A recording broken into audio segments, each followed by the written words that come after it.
Oi, gente, boa noite. Oi, Oi, Fabi. boa noite. Muito obrigada por ter aceitado aí meu convite.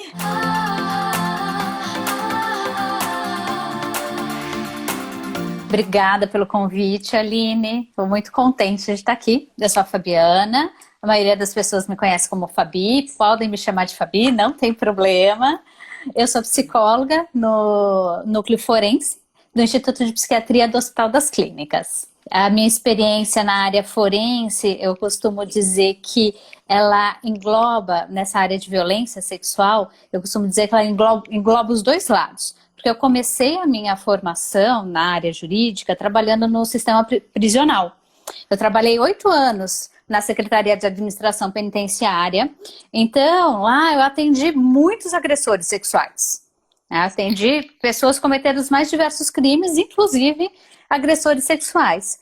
E no NUFOR eu atendo muitas vítimas, né, de violência sexual. Então, assim, eu tenho um pouco dos dois lados. Eu tenho um pouco o lado da a visão daquela pessoa que comete o crime e tenho também a visão daquela pessoa que é vítima desse crime, né? Muito bom. Então, a gente vai ter muito o que conversar, né? Fabi, em termos Brasil, o que a gente tem de estatística assim em relação a abuso sexual infantil? Bom, as estatísticas em relação à violência de modo geral, principalmente a violência doméstica e abuso infantil, elas são defasadas, porque existe muita subnotificação. Eu estava dando uma olhada, você me perguntou de números, eu fui pesquisar os números atuais. A gente tem que, no ano passado, mais de 17 mil denúncias de abuso infantil foram feitas. Só que a gente tem que ter em mente que isso foram as denúncias, não são os casos que ocorreram. Ocorrem muito mais do que isso. É que muitas vezes não são denunciados, né? E aí não acontece a denúncia por inúmeras razões. Ou porque a vítima não conta o que aconteceu, só vai contar anos depois, num processo de terapia, ou anos depois, quando ela consegue ter mais força para contar o que aconteceu, e aí não vai fazer uma denúncia. Às vezes até faz, às vezes eu pego lá no Nofor casos que 10 anos, 12 anos depois do fato foi feita a denúncia. Né? Então, pode acontecer, mas normalmente, quando deixa para contar depois, a denúncia não é feita. Outras vezes, a família tenta resolver a questão ali dentro mesmo de casa, né, sem levar para uma denúncia, sem judicializar a questão.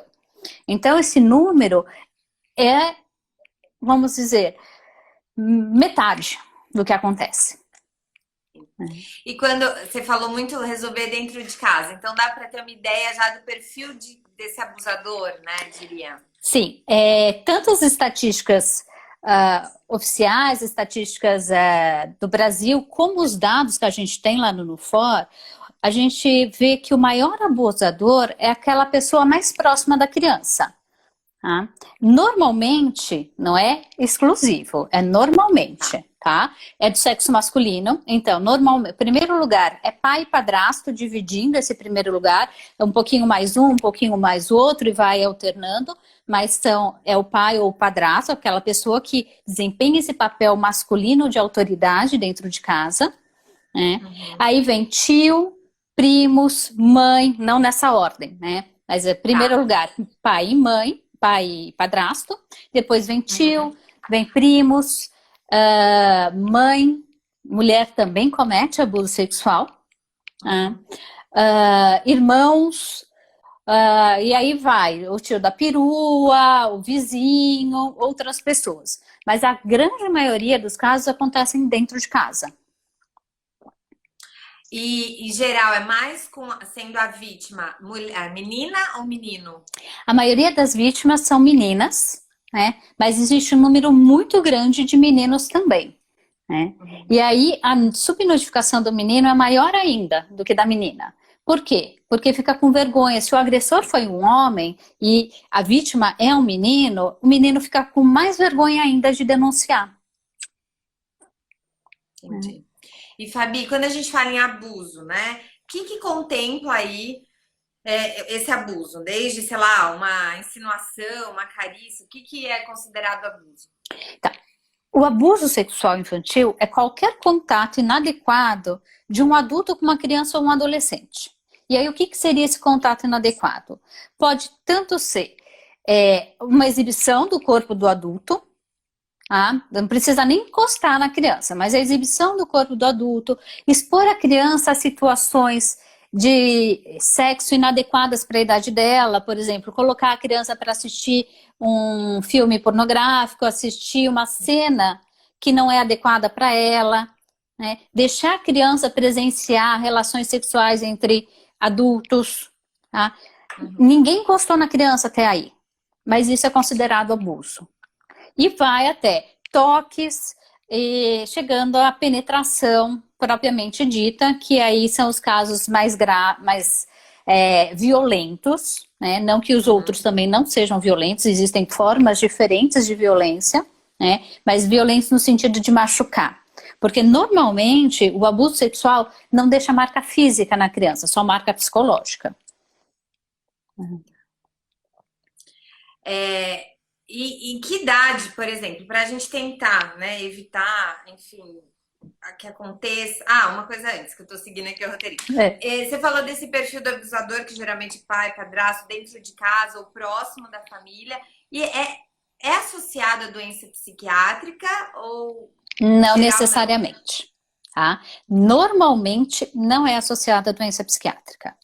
Tá? Quando a gente fala de abuso infantil, quando sai na mídia, vem o pedófilo, ele questões de pedofilia. Só que quando a gente fala em doença, da pedofilia doença, tá? A maioria das pessoas que sofrem dessa doença não chegam a praticar o abuso sexual infantil.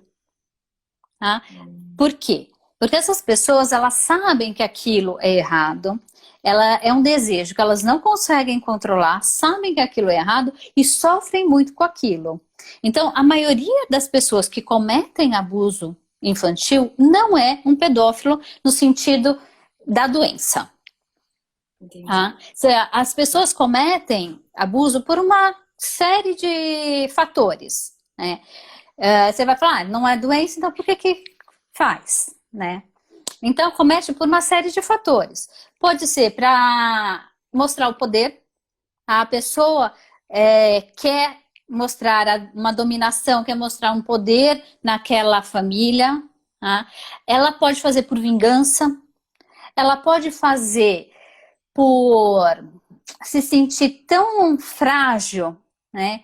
E despreparado para enfrentar uma relação com uma pessoa da mesma idade e vai treinar com alguém mais frágil, que não vai não vai resistir, não vai ter nenhum julgamento em relação a isso. Eu já conversei com pessoas que praticaram realmente abuso e que me falaram, olha, era uma pessoa que tinha um problema psiquiátrico associado, ele não era um pedófilo, mas tinha um problema psiquiátrico associado. Ele falou, olha, eu nunca beijei ninguém. E aí eu fico pensando, se eu beijar uma criança, ela nunca vai saber se eu beijo bem ou não. Então ela vai gostar. Ela não vai ter com quem comparar. E aí eu vou treinar para poder beijar alguém da minha idade. Né? Então, você vê que a resposta dessa pessoa é uma resposta muito pueril. Né? Ele tinha, assim, tinha um rebaixamento intelectual para poder explicar dessa forma. Né? Mas para a gente ver que não é um desejo exclusivo por criança, não é uma pedofilia. Existem outros fatores que estão envolvidos nessa situação. Também pode ter uma doença psiquiátrica, por exemplo, uma pessoa mais idosa, um quadro demencial. Né? No quadro demencial, a pessoa perde um pouco a questão do freio, perde um pouco a crítica do que é certo, do que é errado. E aí, muitas vezes, aquela pessoa que nunca cometeu nada, nunca cometeria nada disso na vida, entrou num quadro demencial, por essa falta de crítica, ela pode vir a cometer. Então, se a gente vai E falar, desculpa, se a não, gente vai fala, pode falar falar. assim, de um perfil, qual é o perfil do abusador? Não existe um perfil único, né? A Tá. gente tem que entender caso por caso, entender o que aconteceu naquele caso. E pensando nos nossos filhas e filhos, né? Como que a gente pode fazer? Que o que acho que o que cabe a gente é trabalhar na educação e observar, né? O Isso. que em relação a eu tenho a Jill e a Pietra, a Jill e a Pietra. O que é orientar? O que você orienta para as mães, para os pais que trabalhem aí com essas crianças para evitar que isso aconteça, né? Você tem que sempre ensinar para a criança os limites do corpo, tá? O que pode e o que não pode. E isso sempre de acordo com o grau de entendimento da criança. Tá? Desde pequenininha, a gente vai nomeando. Ah, aqui é tua cabeça, aqui é tua mãozinha, esse é teu pé. Ah, aqui é o pipi, aqui é o bumbum. Tá? Você vai nomeando as partes do corpo para a criança e à medida que ela vai ficando mais velha, você vai falando que aqui pode encostar, aqui não pode encostar. Bumbum é só seu. Todo mundo tem bumbum. Você não precisa ficar olhando o bumbum do outro e o outro não precisa ficar olhando teu bumbum. Tá? A criança vai ficando mais velha, cada um cuida do seu. Tá? Você tem pipi, ele tem pipi, você tem bumbum, ele tem bumbum, você cuida do seu, ele cuida do dele, um não precisa ficar fiscalizando o outro. Então, assim, você vai falando à medida que a criança entenda, de um jeito que a criança entende. E mais velha, você acha com que idade, por exemplo? Porque eu fico com a Jill, que tem 2 anos e 8 meses, Uhum. né? Daí vocês têm, eu não sei, pessoal, mas ela tá agora, hoje, inclusive, né? A gente sai do banho, ela fica com essa brincadeira de bater no meu bumbum, coisas assim. Com Tá. que idade que com ela eu poderia começar a falar mais disso? Eu de vez em quando falo, mas não sei se é a idade certa. Acho que vai do entendimento um pouquinho de cada família, de cada criança. Te incomoda ela bater no teu bumbum? Sim. Não. Tá. Se incomodar, fala, não, não é para bater. Tá? Se não Uhum, incomodar, deixa mais um pouco. Mas se ela vai crescendo, você tem que falar, olha, não pode ficar batendo no bumbum de todo mundo. uhum. Tá? Aqui em casa a gente está brincando, ok, mas também crescer um pouquinho mais, lá pelos 5, 4, 5 anos, também não é mais para ficar. Né? Tem que E também banho, banho, a mesma coisa, até você banho se com o pai, sentir, né? até você se sentir confortável na situação, o pai se sentir confortável na situação e a criança se sentir confortável. Chega uma hora que a criança vai falar, mas estou com vergonha, não quero, então não quer. Ou o pai Tá. começa a se sentir incomodado porque a criança está observando demais. Né? Começa a olhar, começa a perguntar, e aí ele fica incomodado com a situação. Então para. E Tá. vai do costume de cada casa. Tem casa que vai até um pouco mais tarde, tem casa que acaba logo. E que sinais, Fabi, que a criança pode demonstrar que pode dizer que algo tá estranho, assim, que tá errado? Eu vou falar alguns sinais, mas é muito importante isso que você falou, que algo está errado, não que necessariamente esteja acontecendo um abuso. Não existe Tá bom. nenhum sinal, a não ser um sangramento grave pela região genital ou pelo ânus de uma criança que indique que houve uma violação sexual. Tá? Fora Tá. isso, assim, são sinais que indicam que algo não está legal com aquela criança. Não existe um sinal falando, não, aconteceu isso, ela está sendo abusada. Tá? Tá. Prestar atenção em mudança de comportamento da criança. Uma criança que dormia bem, começou a ter pesadelo à noite, começou a chorar muito à noite. Tem o que a gente chama de terror noturno, acorda falando, acorda gritando e depois já não lembra o que aconteceu. É algo que algo está acontecendo com aquela criança que tem que investigar, ver o que está acontecendo. A criança está mais irritada? Por que ela está mais irritada? A criança está mais chorosa? Por que ela está mais chorosa? A criança não quer ter um contato próximo com alguém que era muito próximo dela? Por quê? O que foi que aconteceu? Então, assim, são sinais que mostram que algo está errado com aquela criança. Não é que necessariamente teve o abuso. Junta vários desses sinais, e aí, com às vezes um relato da criança, ou uma brincadeira que a criança faz reproduzindo uma cena que não era para ela ter conhecimento da idade dela, a gente Tá. começa a levantar a hipótese. Tá? E a gente sempre trabalha com hipótese. Você vai no psicólogo e fala, olha, com certeza o fulano abusou da sua filha. Desconfia. Tá? Porque a gente levanta hipótese, a gente não faz afirmação. Ó, a partir do que eu estou vendo, provavelmente aconteceu isso, isso e isso. Tá?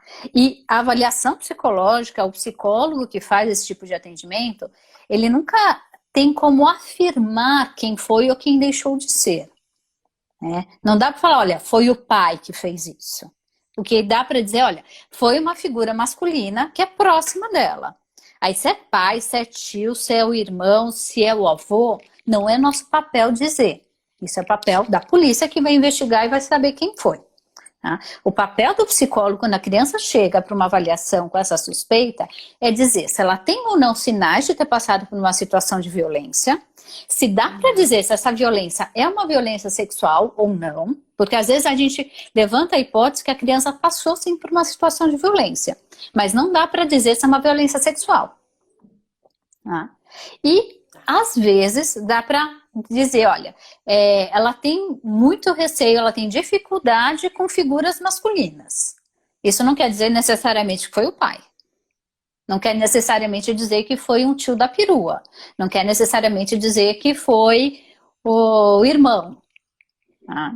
A gente fala, às vezes dá para dizer, olha, essa situação de violência envolve uma figura feminina, envolve uma figura masculina. Tá? Ô, Fabi, pela tua experiência, eu fico pensando aqui, quando a mãe ouve isso do psicólogo, né? Deve ser algo, eu não sei, né? Não consigo É nem que imaginar. normalmente, quando a mãe ouve isso do psicólogo, ela já pensou isso e levou no psicólogo justamente por isso. Tá. Então Ela já tem uma não é um choque desconfiança. para a mãe ouvir isso. Ah, entendi. O choque para a mãe tá quando a criança conta ou quando ela desconfia que algo aconteceu. E aí que tá o problema, porque a mãe leva um choque. Com certeza, você levaria, toda mãe iria levar um choque. E aí vai querer entender, só que não vai ter a técnica adequada para entender. E pode induzir a criança a algumas respostas e até criar uma falsa memória na criança de algo que não aconteceu. Eu acho isso super interessante, assim, porque eu tive não foi nada com abuso sexual, mas eu tive uma experiência que um dia a Gil deu a entender que uma pessoa tinha dado um tapa nela. Ela não falava quem, mas eu fui perguntando assim, as Já foi pessoas, fulano, uma foi delas, ciclano, foi... exatamente. Eu falei, gente, qual que é a técnica? E aí, o que você puder, por exemplo, falar em relação a isso? Quando a criança dá a entender, ou começa a falar, o que a mãe tem que fazer? Primeiro tentar manter a calma, né? Se conseguir se segurar e levar num profissional que vai conseguir investigar de outras formas, porque a gente não vai perguntar direto para a criança, isso aconteceu? A gente não vai perguntar. A gente tem algumas técnicas de observação da criança, de brincadeira com a criança, de contar a história onde isso vai aparecer. Né? E é a partir daí que a gente vai levantar a hipótese. Mas a mãe fica desesperada, ela não vai esperar marcar uma consulta, levar no psicólogo para saber. Então, assim, Sim. a ideia é sempre fazer perguntas abertas. Não, mas o que foi que aconteceu? Tá? Ah, mas onde você estava? Não perguntar, você estava em tal lugar? Foi fulano? Não induzir, né? Não induzir. Foi fulano que colocou a mão aí? Né? Porque muitas vezes a gente recebe casos lá no fórum que diz que, por exemplo, acusando o pai de ter colocado a mão na vagina da filha. Tá? Daí a mãe desesperada, normalmente isso acontece quando o casal está separado, tá? São pais separados, passou o fim de semana na casa do pai, voltou para casa da mãe, aí a criança está assada, e a mãe já acha que aconteceu alguma coisa e vai perguntar para a criança, o que foi que aconteceu aí? Nada. Teu pai mexeu aí? A criança ainda está na época do desfraude, o pai vai limpar. Mexeu. Teu pai pôs a mão aí? Pôs. E doeu? Estava assado? Doeu. Então, assim, ela está construindo uma história da cabeça dela. Sim, Pode sim ter acontecido, mas não quer dizer que aconteceu, não é certeza. E quando ela vai contando isso, a criança vai introjetando. Ah, meu pai colocou a mão na minha vagina e doeu. Aí ela vai repetir essa história. Ela vai na delegacia, vai para o psicólogo e fala: por que você está aqui? Ah, porque meu pai colocou a mão na minha vagina e doeu. entendi. Então, a história vai sendo construída, não que ela tenha realmente acontecido. Né? Então, Por melhor isso, seria tentar agendar e com a criança num profissional. E geralmente a consulta é mãe, criança e profissional, ou é profissional e criança? é uma avaliação, não é uma consulta, então é um processo, leva um tempo para fazer. Normalmente, a primeira consulta é com a mãe e com o pai, se for o caso, tá? E Uhum, aí depois com a criança sem a presença do adulto, tá. tá? Às vezes a criança é muito pequena, ela não entra na sala sozinha num primeiro momento. Então, no primeiro momento, o adulto entra junto, né? Mas depois a criança vai tendo um pouco mais de familiaridade com a sala, familiaridade com o profissional, acaba entrando sozinha. E, Fabi, eu já ouvi várias histórias, inclusive eu tenho pessoas próximas que relataram só na fase adulta que tiveram um abuso, né? Que sofreram um abuso. Algumas falaram que na época contou para a mãe não quis acreditar, que sofria pelo padrasto. Uhum. Como que é isso? Me parece, né, que é muito comum, sim, sei lá, me parece que essa questão da mãe ter uma resistência em acreditar não é tão raro, né? Não, não é raro, né? Não é raro. Por quê? Uma das características das pessoas que cometem abuso, né, que agem dessa forma, é que normalmente ninguém desconfia dessa pessoa. Tá? É aquela pessoa mais legal que existe. Tá? Tá. Eu já peguei casos assim que quem tinha abusado era o primo, era uma menininha pequena, e quem tinha abusado era o primo, que era adolescente, né? E essa menina, ela contou para a avó o que tinha acontecido, que é mãe do pai da menina. E a avó Tá. falou: você tem certeza que foi fulano? Você tem certeza que não foi teu pai, não? Né? Porque até a avó achou que foi o próprio filho dela e não o neto. Nossa. Né? Uhum. Então, por quê? Porque as pessoas, elas são simpáticas, elas são legais, todo mundo gosta dela, né? Então, às vezes é difícil acreditar que uma pessoa tão legal tenha cometido isso, Entendi. né? Pode acontecer também que a relação da criança ou do adolescente aí é mais difícil. Quando é criança, a mãe acredita mais do que quando é adolescente. Quando é adolescente é um pouco mais complicada a situação.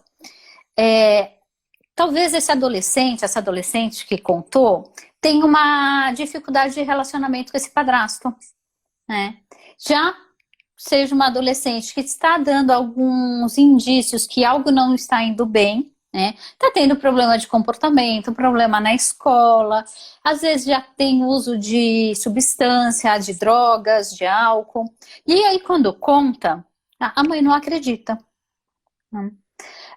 Em função de todas essas outras coisas que estavam acontecendo. Mas às vezes todas as outras coisas que estavam acontecendo foram justamente desencadeadas pelo abuso, né? Então não é raro E, isso. e na tua experiência, esses adolescentes ou crianças que a mãe não acredita, eles param por aí ou em geral eles vão buscar ajuda, saem de casa? Essa pessoa que eu conheço, ela saiu de casa, nunca mais falou com a mãe. Ela era E, adolescente enfim, quando ela contou para a ela mãe. era adolescente. É. Criança normalmente ela para de contar, né? Ela se fecha, é mais difícil. Se a criança conta e a mãe não acredita, ela se fecha, né? E não conta mais. Ou por achar que ninguém vai acreditar nela, né? E às vezes por achar que tudo bem. Eu contei para minha mãe, ela não fez nada, então é assim mesmo. Eu que tô achando que a coisa tá errada e não tô, e tô errada em pensar isso. Porque se o adulto que eu confio falou que tudo bem ou que não fez nada, é porque é para ser assim. Uhum. Então a criança, ela não tem tanta noção, tanta crítica do que é certo e do que é errado. Ela acha que aquilo está incomodando, ela acha que aquilo está errado, aí ela conta para o adulto, e o adulto não faz nada, então ela fala, ah, bom, então é assim mesmo, né? Vamos continuar. E uma outra coisa que veio agora na minha cabeça. O que que a gente pode fazer pensando em prevenção, pensando em qualquer tipo de violência, pensando em o que fazer para esses nossos filhos confiarem na gente, né? Para, óbvio, se conta uma vez, não deu bola, mas antes de acontecer qualquer coisa, na relação mãe-filho, pai-filho, enfim, para ter um laço consolidado de confiança. O que que você indica, né, para que essa criança tenha mais facilidade em se abrir com a mãe e com o pai? Uhum.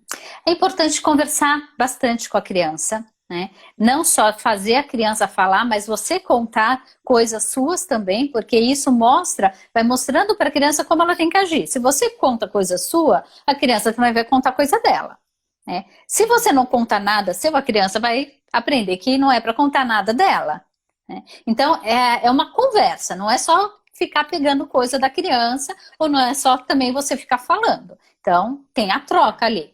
Uma fala, outra fala. Tá sempre próxima da criança em situações do dia a dia, né?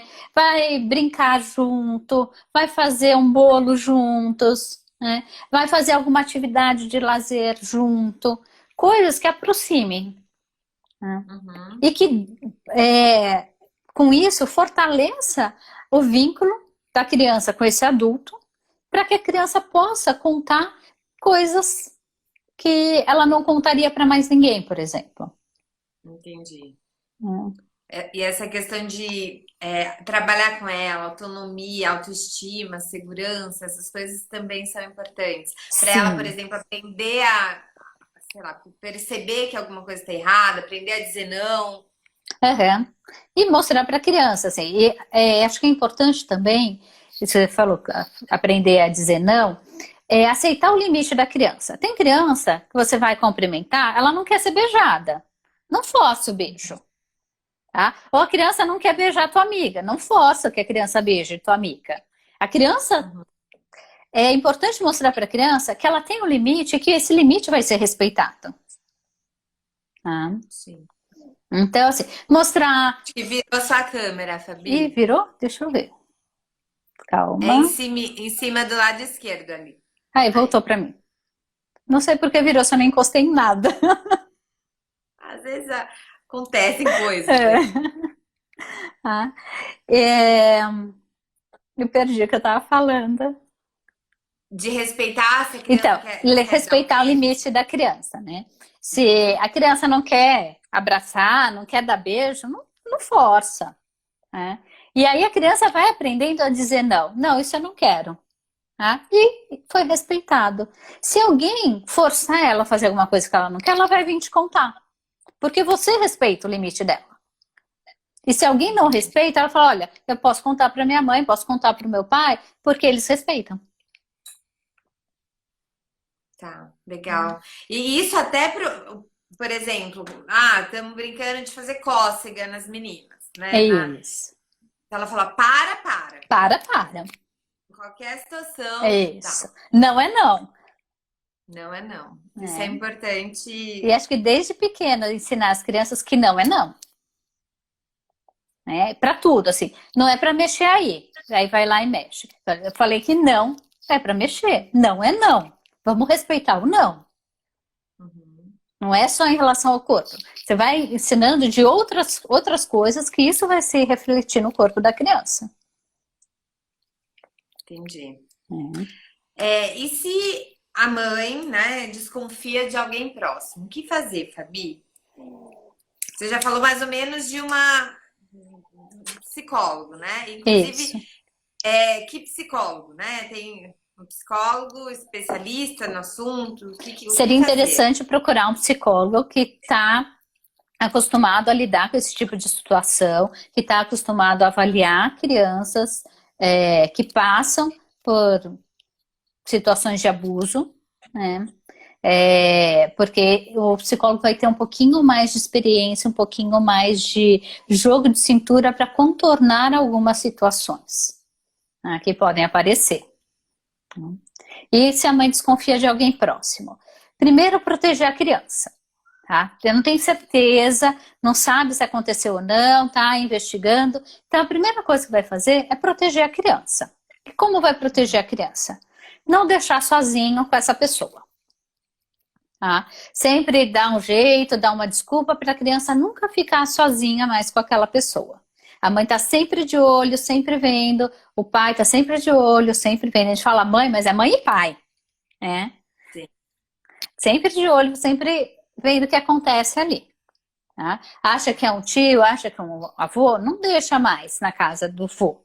Tá? Se vai na casa do vô, vai junto e tá sempre com a criança por perto. Tá. Se a criança, por exemplo, começa a falar que não quer ir mais em tal lugar, sei lá, casa de alguém que a gente, ou a família vai sempre.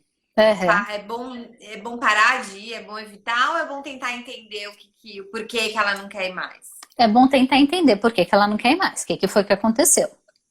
Né? Tá. E aí, assim, não precisa levar no psicólogo para entender o que foi que aconteceu, que a criança não quer ir lá. Mas tentar sempre perguntas abertas. Ah, mas por que você não quer ir? Ah, aconteceu alguma coisa que você não gostou? Aconteceu alguma coisa que eu não vi? Ah, sim, o quê? Não vai induzir, mas vai deixar aberto. Entendi. Ah. E a partir de quantos anos, Fabi? Assim, é que eu fico. É difícil, né? Criança muito pequena, né? Com a idade da Dil, assim, tem várias. Ela cria muitas coisas, né? Na cabeça Isso. dela. Graças a Deus nunca tive uma situação dessa, mas assim, com que idade você começa já. Ou se falou algo assim, a qualquer momento é importante você dar um valor, um peso, né? Porque é algo bem grave. Sim, se ela fala uma coisa que não é do costume, não é esperado para a idade, você tem que dar o valor. A criança, na época de desfraude, né, ela vai falar muito mais de pipi, muito mais de cocô, muito mais de bumbum, tá?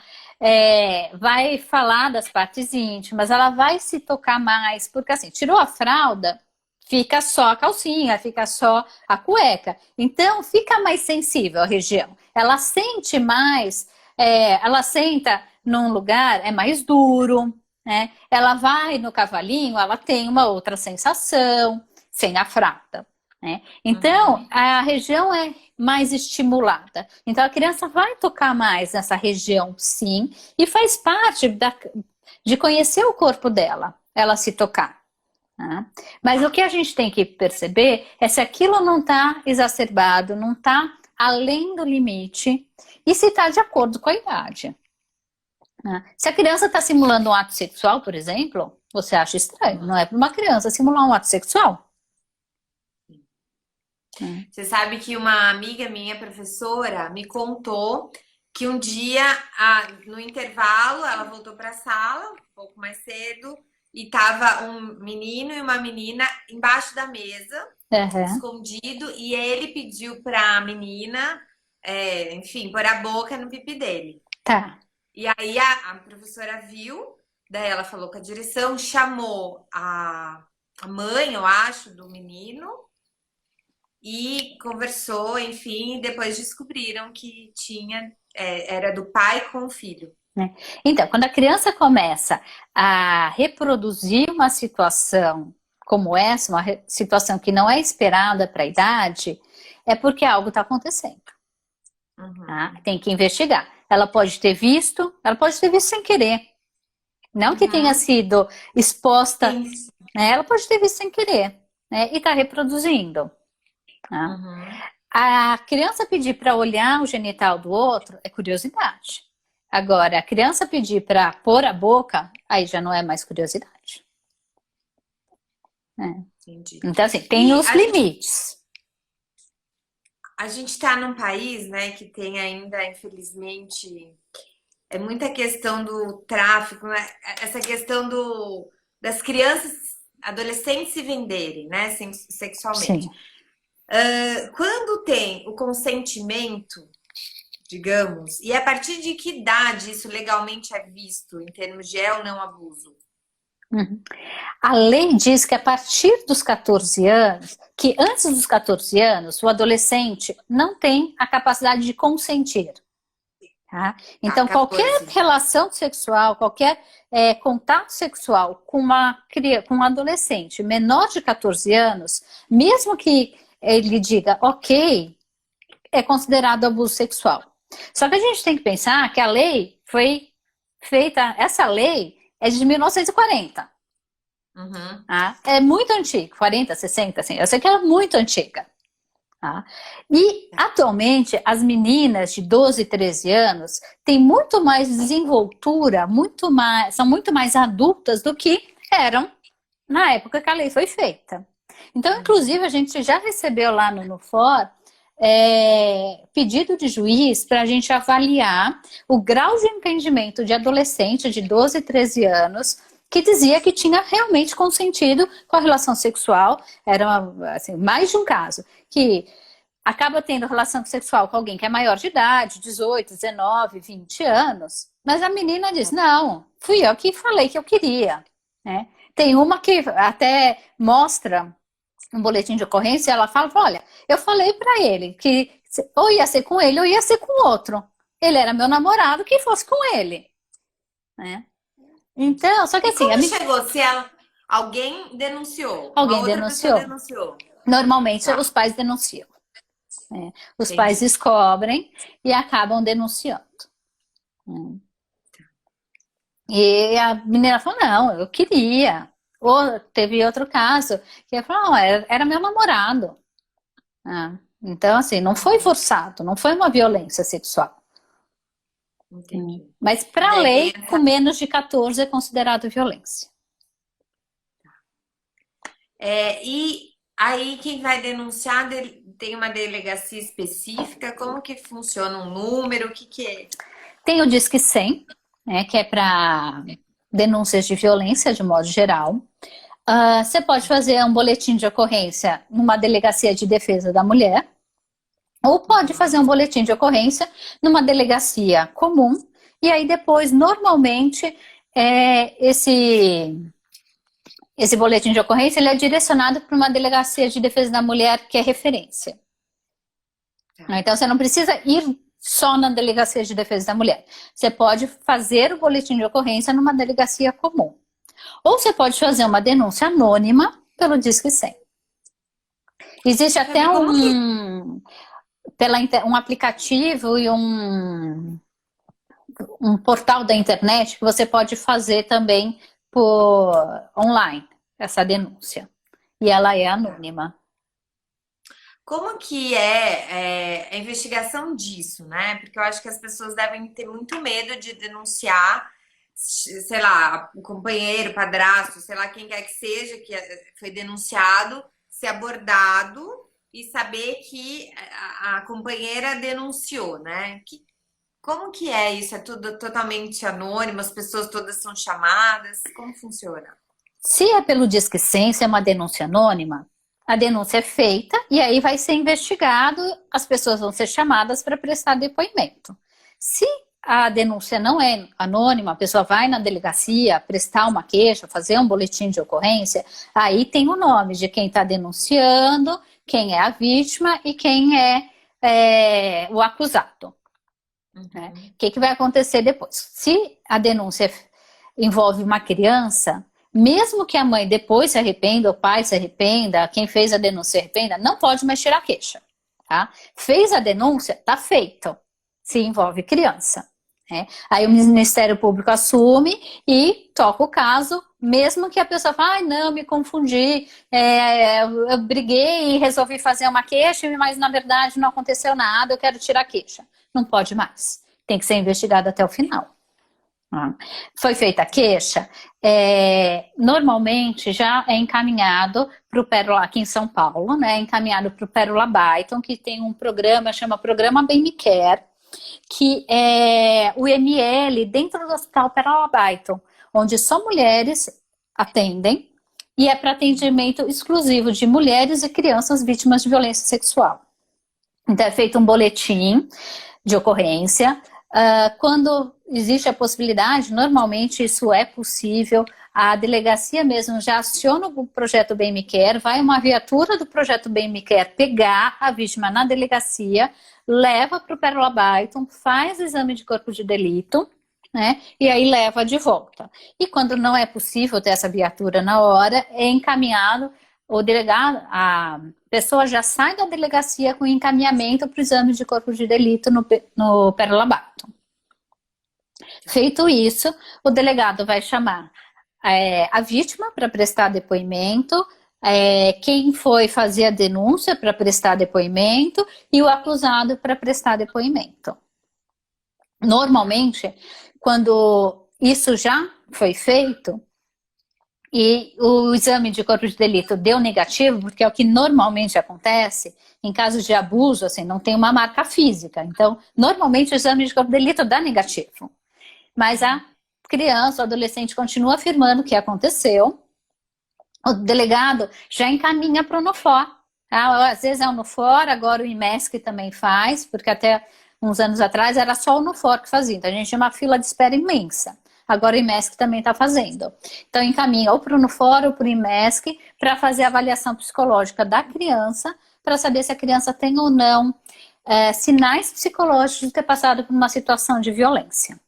Feito isso, volta para a delegacia, né? E a partir dessa avaliação e com as informações que o delegado tem, ele fecha o inquérito ou encaminhando para o fórum para virar um processo, ou ele arquiva, olha, não tem elementos para dizer que aconteceu alguma coisa, isso está arquivado. O NUFOR, para quem chegou depois que a Fabi se apresentou, é o programa de psiquiatria forense do Instituto de Psiquiatria, né, Fabi? Isso. Do HC de São Paulo. Isso. Então, e a fila deve ser, tem o IMESC e o NUFOR, hoje está demorando quanto tempo para uma avaliação dessa? Muito tempo. Você tem ideia? Tenho. Muito. Nossa. Muito tempo. Não vou nem falar, mas é muito tempo. Não, então... E aí, e como que você que atende essas crianças, né, e esses adolescentes, quais são esses traumas? Como que é o tratamento? O que deve ser, como que ela deve ser acompanhada depois disso, né, para tentar minimizar essa tristeza, né, esse sofrimento todo? Primeiro, assim, a gente tem que ter em mente que não é só porque a criança, o adolescente passou por uma situação assim, que vai ficar um trauma. Que pode não ficar. Não é necessariamente que vai ficar um trauma. Pode, a pessoa passou por essa situação, foi difícil, sofreu, elaborou, às vezes nem precisa de terapia, elaborar ali sozinho e seguiu a vida. Não é que fica marcado, aquilo é uma marca que a pessoa carrega, mas não necessariamente um trauma. Então não é que aconteceu, acabou a vida da minha filha, que isso foi uma tragédia. Não. Primeiro, calma, né? Que não eu não consigo, pra mim eu não consigo imaginar. Então assim, não é necessariamente que vai virar um trauma. Mas o que pode acontecer? Sinais de ansiedade, né? Então é isso que eu falei, terror noturno, dificuldade de aprendizagem, a criança fica mais irritada, né? Aí tem os efeitos, esses são os efeitos mais imediatos, os efeitos mais a longo prazo. Pode não necessariamente, desenvolver algum transtorno psiquiátrico, uma depressão, um transtorno de estresse pós-traumático, uma fobia específica, uma dificuldade de manter relacionamentos saudáveis ao longo da vida, manter relacionamentos íntimos ao longo da vida, isso pode aparecer também. Então, assim, são vários sintomas, várias coisas que podem acontecer. E você vai me dizer, vai perguntar assim, mas por que com um acontece isso e com o outro acontece outro? Depende um pouco de cada um, tá? E depende também da intensidade da violência. Uma situação específica com alguém distante, que é um desconhecido, que foi algo aleatório, é mais fácil de lidar. Na maioria das vezes, tá? Não estou dizendo que é sempre, na maioria das vezes. Agora, se a situação é repetitiva, com alguém próximo de confiança, tá? Começou muito cedo e durou alguns anos, é mais difícil, tá? É mais difícil de ser superado quando a coisa é repetitiva por muito tempo, né? E a pessoa dá conta, ninguém acredita e continua nessa situação de abuso. A Dil apareceu aqui. É, Eu já fui lá. Entendi. é, É um assunto assim, tenso, né? Até a Paty comentou aí que tensa essa live, né? Mas eu acho que é tão importante a gente falar, né, Fabi? sim, Eu falo desde quando eu entrei no Instituto de Psiquiatria, eu não conhecia, eu assumo que eu tinha um preconceito imenso, assim, com doenças psiquiátricas, de ir ao psiquiatra, e eu trabalhei 7 anos no IPQ.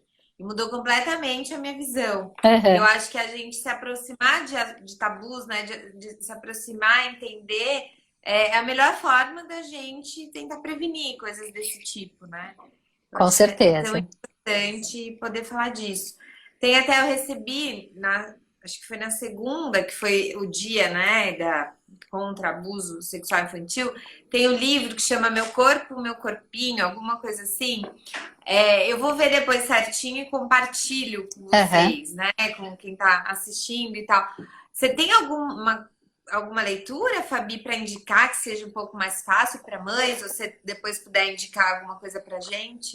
Tá, assim de cabeça não tenho, mas eu posso pensar, tá? Tem uma Tá. cartilha que andou sendo divulgada, bastante divulgada no passado, que é Lipo, não lembro, de também para as crianças, para falar um pouco sobre a questão do abuso. Lipo e Uhum. Filipa, não lembro agora, mas alguma coisa Deixa eu ver. disso. Mas eu vejo e depois eu te passo. Deve existir esses livrinhos, né, para criança. Sempre tem.